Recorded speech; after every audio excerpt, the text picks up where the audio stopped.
Alors Shabbat Tov à tous, Bezrat Hashem, j'espère que vous avez tous passé un super Shabbat. J'aimerais vous raconter aujourd'hui, mes amis, une histoire.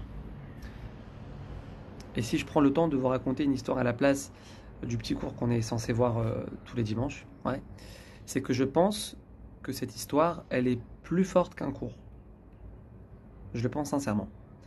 Le 8 janvier, donc il y a 2 semaines, il y a une dame qui m'envoie un message et qui me demande de prier pour son bébé de 10 mois qui est rentré, excusez-moi, en soins intensifs avec Hachem Yerachem de très grosses brûlures dans les 2 pieds. Qu'est-ce qui s'est passé? La babysitter qui gardait le bébé devait lui prendre son bain et donc elle remplit la baignoire pour le laver. Malheureusement, elle ne s'était pas rendue compte, mais l'eau qui coulait dans la baignoire était de l'eau bouillante, fumante. Donc elle rentre le petit pour le laver. Et malheureusement, le petit bébé se brûle au 2e degré sur les 2 jambes. Une catastrophe. Donc elle me demande de prier pour son fils. Évidemment, je lui envoie un message et je lui dis, donc je demande le nom de son fils et je lui dis que je vais... Excusez-moi, je suis revenu de Paris avec à 0 degré à Paris, c'est pas évident de revenir indemne. Donc pardon pour la toux, excusez-moi. Donc évidemment, je lui dis que je vais prier pour son bébé. Et que Bezrat Hashem Akadosh Baruch Hu lui envoie une réfoua chez les mains.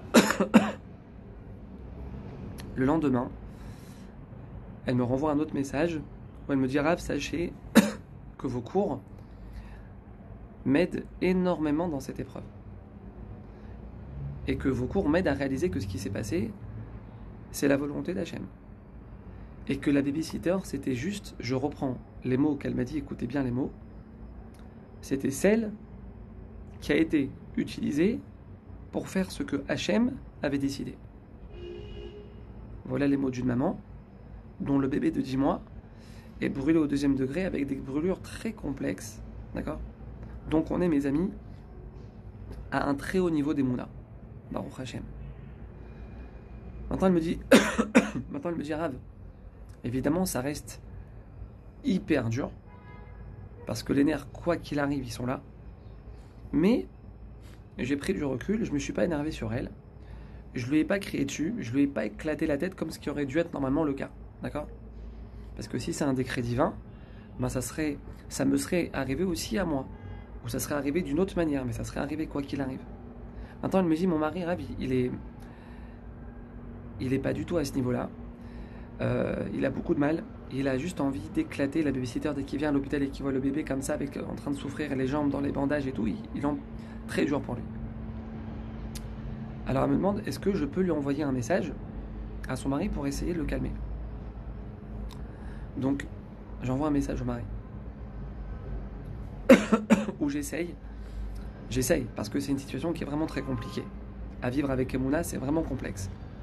J'essaie de le renforcer dans sa Emouna et je lui dis que plus lui et sa femme vont se renforcer dans leur Emouna que ça vient d'Hachem, que moins ils vont en vouloir à la babysitter, donc moins de colère, moins de nerfs, plus vite le bébé sortira de l'hôpital et plus vite il guérira Bezrat Hashem.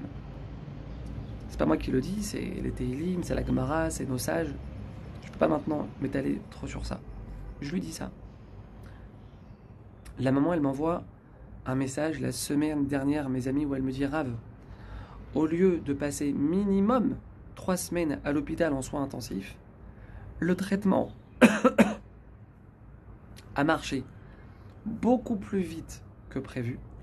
Et seulement après 10 jours, les médecins nous ont libérés de l'hôpital. On a pu rentrer chez nous. Je t'abarre chez Molad, merci Hachem.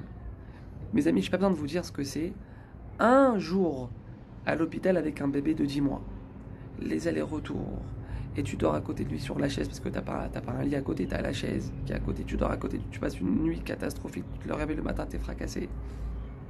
Et gère les grands à l'école, les enfants et les allers-retours. Et continue de gérer la maison. Hachem, il te dit ça là, c'est l'itinéraire normal.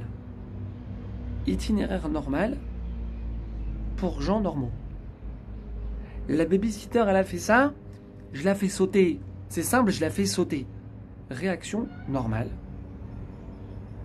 Itinéraire normal. Les médecins, ils disent 3 semaines à l'hôpital, c'est 3 semaines. Pas un jour de moins. Itinéraire normal. Mais il y a un deuxième itinéraire. Mes amis, il y a un deuxième itinéraire.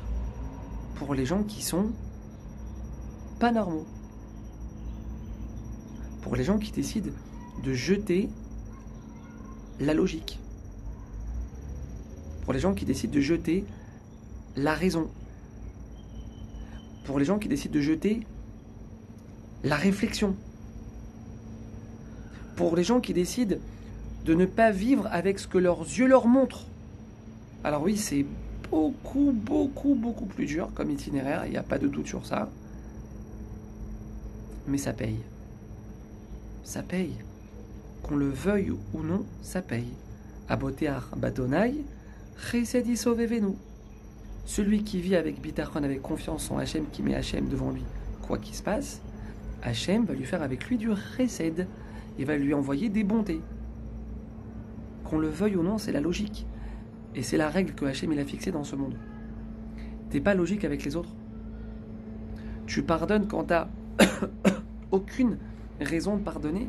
Tu calmes tes nerfs quand t'as aucune raison de les calmer. T'es pas logique. Alors moi aussi, mesure pour mesure, je vais pas être logique avec toi. Tout simplement. T'es pas logique avec les autres, je suis pas logique avec toi. Mida, keneged mida. Nos sages nous disent, mes amis, derrière les gens qui nous font le plus de mal, écoutez bien, se cachent les plus grandes délivrances. Mais, à condition de prendre le deuxième itinéraire.